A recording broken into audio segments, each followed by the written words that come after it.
Nagsimula ang kwento sa isang batang lalaki na si Wo, anak na pinakamalakas na kung fu master. Lihim niyang pinagmamasdan at pinagmamasdan ang kanyang ama na nagsasanay ng mga nakamamatay na kung fu techniques. Napatunayan ito nang gumanap ang ama ng huling teknik na mukhang ordinaryo ang pagbasag sa sementadong upuan. Lumapit si Wo at napagmasdan ito pagkaalis ng kanyang ama. Ngunit sa hindi inaasahang pagkakataon ay nahati sa dalawa ang sementadong upuan na parang nawasak mula sa loob nito. Kinabukasan ng ang ama ay nagtuturo sa mga mag-aaral gaya ng nakagawian ay biglang dumating si Wo upang ihatid ang tiyaan na dadalhin sana ng katulong. Dahil dito pinagalitan siya ng ama at pinagbawalan siya na makita ang pagsasanay sa kung fu. Ito ay dahil si Wo ay may matinding hika mula pagkabata. Ngunit bilang anak ng isang kung fu master ay si Wo ay lihim na nagsasanay ng kung fu na mag-isa kasama ang kanyang matalik na kaibigan na si Jinsun. Si Wo mismo ay mas piniling magsanay ng kung fu mag-isa. Ang ama ni Wo ay isa sa pinakamagaling na kung fu expert at hindi pa siya natatalo. Napatunayan ito sa maraming parangal na nakadisplay sa mga dingding ng kanyang bahay. Kinabukasan isa sa mga kung fu masters na nagngangalang Zhao mula sa ibang paaralan ay hinamon si Master Wo na ama ni Wo. Matapos nilang pirmahan ang kasunduan ay nagsimula ang laban at nasaksihan ng buong tao sa lugar. Si Master Zhao ay paulit-ulit na tinamaan ng mga pag-atake at Master Wo na gustong tapusin na ang laban gamit ang isang nakamamatay na galaw. Tulad ng ginawa niya sa sementadong upuan. Ngunit biglang pinigilan ni Master Wo ang kanyang hakbang ng walang dahilan at dahil doon ay handa siyang tanggapin ang pagkatalo at napilitan siyang umalis sa fighting arena. Ngunit sa kasamaang palad ay hindi tinanggap ni Wo ang pagkatalo ng ama at nakita siyang umiiyak. Sa pagkakataong iyon ang anak ni Master Zhao ay biglang dumating na minamaliit ang martial arts mula sa Wo clan. Hindi tinatanggap ang kanyang mga salita kaya hinamon siya ni Wo sa isang laban.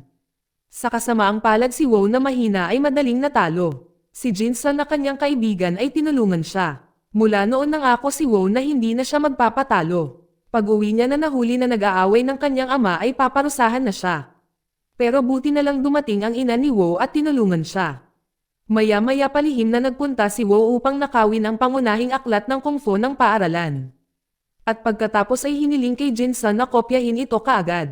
Hindi nagtagal ang pagkopya ay nakumpleto. Nang hindi nag-aksaya ng oras ay nagsimulang mag-isa si Wo sa lugar kung saan siya kadalasan tumambay kasama si Jinsun. Makalipas ang ilang araw buong tapang na hinamon ni Wo ang anak ni Master Zhao sa isang tunggalian at nakakagulat na ang kung fu talent ni Wo ay pambihira. Kahit walang guro ay nagawa niyang mabisa ang mga basic techniques mula lang sa mga libro. Lumipas ang mga taon ngayon ay lumaki na si Wo at ang kasalukuyang pinuno ng paaralan. Nakatira si Wo kasama ang kanyang ina at ang kanyang anak na babae. Habang ang kanyang ama at ang kanyang asawa ay namatay. Dahil doon ay talagang mahal ni Wo ang kanyang mahal na anak na babae. Ang kanyang ina ay nag-aalala sa kanyang hika. Ngunit tapat si Wo na pagkatapos daw niya nag-eehersisyo ang kanyang hika ay unti-unting hamupa at nawala. Pagkatapos ay sinabi ng ina na hindi pa natatalo si Wo. Ngunit pinayuhan siya nito na kailangan pa rin niyang mag-ingat. Dahil ang pinakamalakas na kaaway ni Wo sa sandaling ito ay ang kanyang sarili. Kinabukasan ay muling nakakuha ng hamon si Wo mula sa isang tao sa lungsod. Ngunit bago umalis sinabi ng anak na babae ni Wo na bibigyan niya ito ng isang bag na ginawa niya. Na may kondisyon na ang kanyang ama ay kailangang manalo sa laban. Hindi nagtagal pagkatapos umalis si Wo na sinabayan ng palakpakan mula sa mga tao dahil sikat na siya. Ang taong humahamon sa kanya sa laban ay ang kanyang kalaban noong bata pa siya. Na may kumpiyansa na nagsabing mananalo siya. Dahil naglakbay siya para talunin ang kanyang mga kaaway mula sa 30 probinsya at hindi nagtagal nagsimula ang laban sa wakas ay nanalo si Wo sa laban. Nang gabing iyon ay nagdaos siya ng Thanksgiving sa restaurant na pagmamayari ng kanyang childhood friend na si Jinsun. Ngayon ay naging mayaman na siya at matagumpay na negosyante na nagpapatakbo ng kanyang negosyo sa restaurant. Ngunit sa bahay ay naghihintay ang anak ni Wo sa kanya na ibigay sa kanya ang bag na ginawa niya. Pagkatapos, araw-araw may mga tao na sinusubukang-subukan ang husay ng kung fu ni Wo. Hanggang sa isang araw ay nagsimula na lamang si Wo na maging mayabang. Kung saan buong kumpiyansa niyang inutusan ang lahat ng mga masters na nagparehistro noong araw na iyon na sabay-sabay na umatake at nagtagumpay siya na isa-isang talunin ang lahat. Si Wo ay masayang-masaya dahil naabot niya ang pangarap niyang maging #1 Kung Fu Master sa lungsod.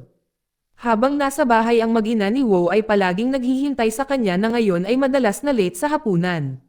Dahil madalas itong tumambay sa restaurant ng kanyang kaibigan habang tumatanggap ng maraming pagkain. Bukod pa dito dumami din ang kanyang mga mag-aaral.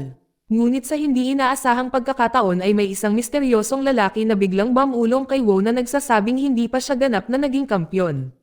Dahil hindi pa niya nakakalaban si Master Chen. Si Jinsun bilang isang mabuting kaibigan ang maipapayo lang niya kay Wo na higit pa sa sapat at dapat mas bigyang pansin ni Wo ang kanyang nag-iisang anak at ang kanyang ina sa bahay. Ngunit hindi pa rin nakayanan ni Wo ang kanyang sariling ambisyon. Hanggang isang gabi sa gulat ay dumating ang mga estudyante ni Wo upang makita siya at isa sa kanila ang nabugbog. Umamin ang estudyante na binugbog siya ni Master Chen.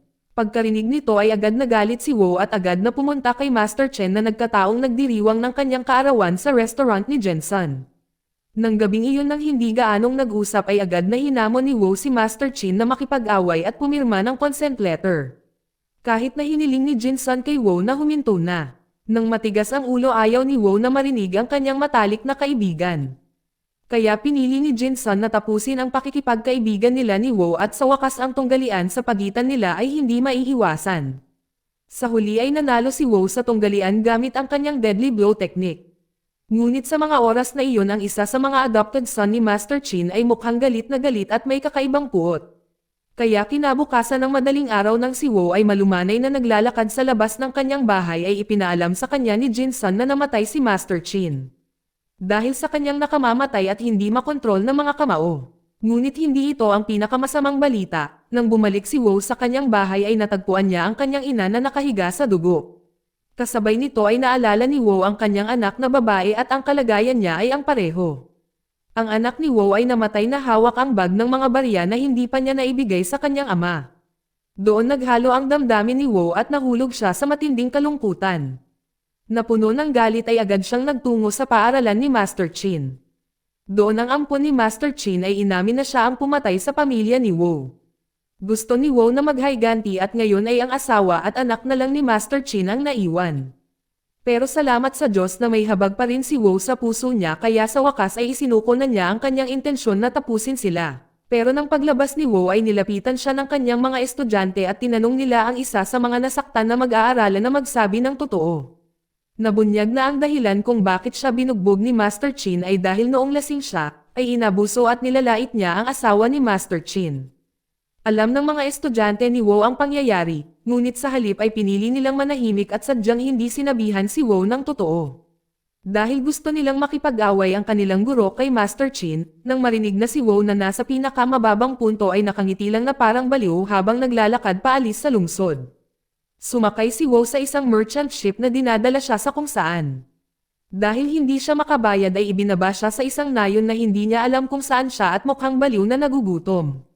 Sa iba't ibang lagay ng panahon ay dumaan siya sa isang nasirang bahay hanggang sa minsan ay nagpa siya siyang magpalunod sa ilog. Ngunit nakatadhana pa rin siyang mabuhay, dahil sa wakas ay nailigtas na si Wo ng mga taga-nayon. Inaalagaan siya ng isang matandang babae at ang kanyang bulag na apo. Matyaga nilang inalagaan si Wo na mukhang nawalan ng malay at nanghihina. Makalipas ang ilang araw ay nagsimulang magbukas si Wo at bumuti ang kanyang kalusugan. Sa mga oras na iyon ang mabait na bulag na dalaga ay nag-aalaga kay Wo na parang pasyente sa isang ospital. Si Wo na ngayon ay sinubukan niyang isagawa ang kanyang mga nakagawiyang gawain sa pagtulong sa pagtatrabaho sa bukirin at napakakalma. Habang nagtatanim ng palay ay lumitaw ang pagiging mapagkompetensya ni Wo. Kaya sinubukan niyang maunahan ang iba kahit hindi pa siya natuto magtanim. Kinaumagahan ay ginising ng kapatid ng bulag na babae si Wo at sinabing lihim na inaayos ng kapatid niya ang pagtatanim ni Wo. Dito natutunan ni Wo ang isang mahalagang aral mula sa dalaga na ang bawat binhi ay mabubuhay. Ngunit kung malapit at hindi regular ang itinanam ay hindi sila mabubuhay. Upang lumaki ng malago ay dapat nilang igalang ang isa't isa upang mamuhay ng mapayapa. Ginugol ni Wo ang kanyang mga araw sa pagpapatahimik sa kanyang isipan habang nagtatanim kasama ang mga taga-baryo. Isang umaga nataranta ang mga taga-nayon matapos makakuha ng impormasyon na isa sa mga bata na nagngangalang Gui ang nakababatang kapatid ng bulag na babae ay nahuli ng isang kalapit na tribo. Dahil sa kanyang pagkakamali na subukang magnakaw ng kalabaw, kaya lahat ng mga residente ay nagpunta doon upang humingi ng tawad at sinubukang iligtas si Gui mula sa pagpapahirap. Ang kanyang lola bilang ang matatanda sa nayon ay opisyal na humingi ng paumanhin. Ngunit ang mayabang na punong tribo ay ayaw magpatawad at sa halip ay pinagpatuloy ang pambubugbog ni Gui. Si Wu na hindi nakatiis na makita iyon kaya nagboluntaryo siyang kunin ang pwesto ni Gui bilang kapalit. Ngunit sinabi ng pinuno na iba ang parusa sa mga matatanda, dahil si Wu ay bubugbugin isang tipikal mula sa kanilang nayon. Nang walang kahit kaunting takot ay agad na pumayag si Wu at hindi na lumaban. Kung nakatayo pa rin si Wu hanggang sa maubos ang insenso ay dapat nilang palayain siya. Ito lang ang maaaring iambag ni Wu sa mga tao sa nayon kaya lalo siyang minahal ng mga bata.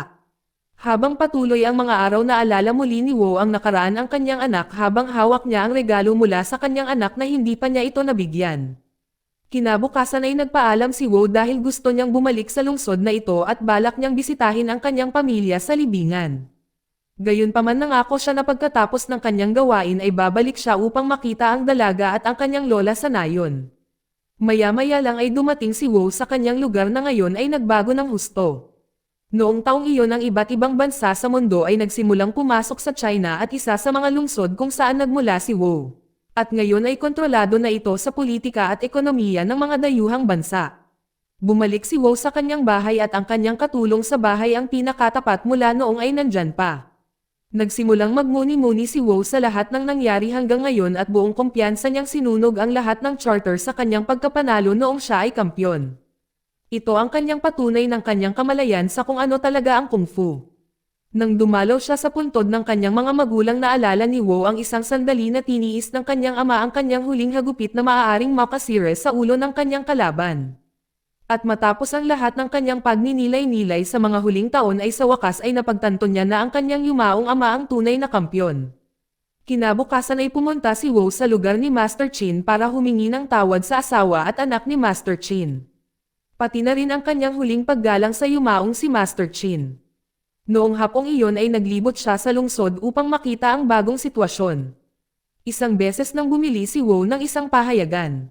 Malinaw na nakasulat na ang isang Western fighter na nagngangalang O'Brien ay sinabing natalo ang iba't ibang Chinese Fu Masters at minamaliit ang mga Chinese fighters na kanyang itinuturing na sakit. Sa puntong iyon hinamon ni O'Brien ang sinuman na pumunta sa Shanghai, ang arena kung saan naganap ang laban.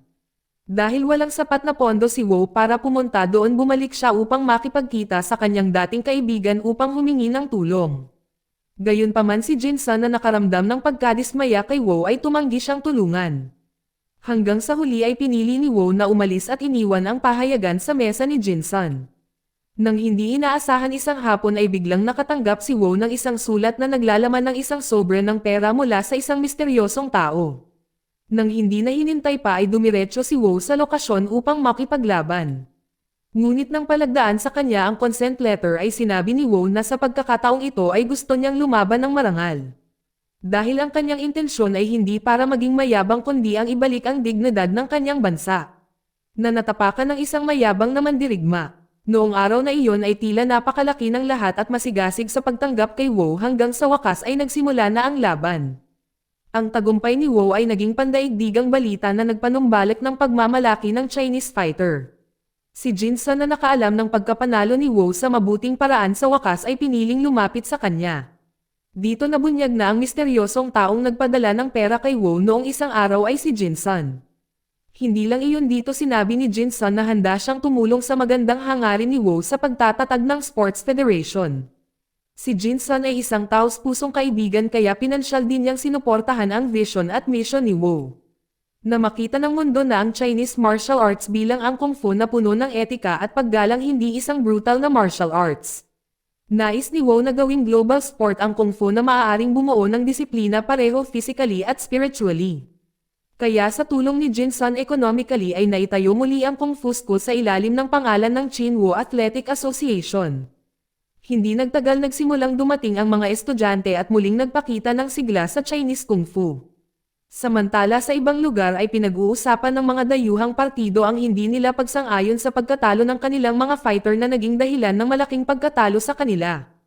Kaya naman gumawa sila ng malaking plano para talunin si Wu na muling harapin ang mga pinakamahusay na mandirigma mula sa iba't ibang paaralan sa mundo.